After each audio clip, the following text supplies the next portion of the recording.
Welcome back to the ongoing coverage and analysis of Dune Awakening. Today we're going to be looking at the Dune Direct 3 Gamescom wrap-up. If you watched my last video, we covered pretty much everything that Gamescom had to offer. This new Dune Direct was basically a wrap-up, but it did have a few nice, interesting new points. So we're going to talk about those today, including the first look at still tents, which is a big W for us. I'm a big fan of the still tent mechanic idea.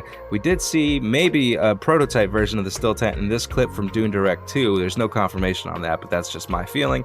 Here I do think that we see the icon for it in the tool belt, and it has been mentioned as far back as the Survive Arrakis trailer right there. Still tents are going to be a good way to get away from the hot Arrakis sun, save yourself some dehydration, and maybe even replenish some of your vitals so you can fight on. Next, a small thing I noticed about this Trials of Akle clip. Now, we did see a glimpse of this somewhere else in the footages, but here's what seems to be maybe a chest at the end of the Trials of Akle. Perhaps you're going to be going through these spiritual quests and maybe get a loot box at the end of it. We're not sure. Next up on the topics of interest is the buried treasure mechanic. You're actually going to be able to scan the dunes of Arrakis for buried treasure underneath the sand, which is very interesting. We also see what looks to be an altitude meter and an icon for maybe the building up ahead in the distance. But you scan the sand, it shows you where the treasure is, you then take out your static compactor and look at how much battery that takes away.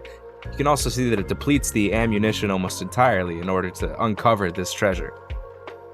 We got to look at some new types of loot that are going to be uncovered in these sorts of treasure chests, including a copper Mala pistol, some copper ore, copper ingots, particle capacitors, and advanced servox, which we know are going to be used in the construction of vehicles, particularly the sand bike that we saw in the Gamescom footage.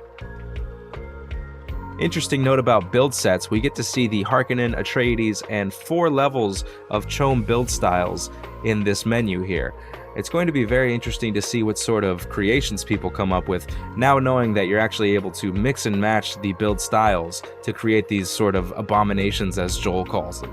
And that's actually going to do it for this video. Outside of the few things we just showed, there wasn't really new information that came from the Dune Direct. It was more of a Gamescom wrap-up. We did get to see Joel and Zoe having a good time, so that was fun. But yeah, that's going to do it for us here at NZMPLAYS. Hope you're enjoying the content so far. Please make sure to like and subscribe the videos. Stay tuned for more, and we will catch you on the flip side. Peace!